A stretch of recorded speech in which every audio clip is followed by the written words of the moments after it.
Assalamualaikum warahmatullahi wabarakatuh. Langsung menuju Abu. Ya. Yang kita tanya masalah kaum yang ujubiyah. Dalam buku kitab Naga Terangkaninan bahawa dunia masuk di luar tanya. Mana ini hukum lagi dalam surah dalam kitabnya. Jadi dalam halnya patipan hukum bagi anu urunyan dalam hal pernikahan. Apakah memang hukum urunyan memang hukum lagi konflik lengkap ataupun dia gejok hukum tahkim dari undang. Sekian.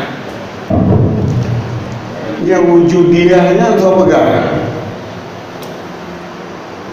Nak bilang pegang?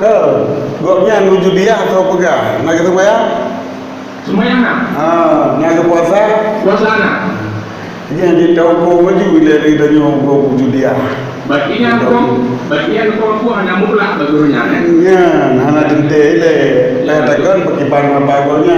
Kita dulu ile MPU ile. Ini yang dia patwa MPU pusat, MPU kabupaten, hanya pegang dok sesat. Jadi nyo ile ya.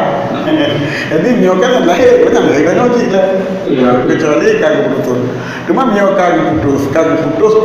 Tetap orang putus tak juga kufur. Kalau cerita goknya mereka kufur, ambil goknya kan hanya syarat menikah li abad, menikah li akrab.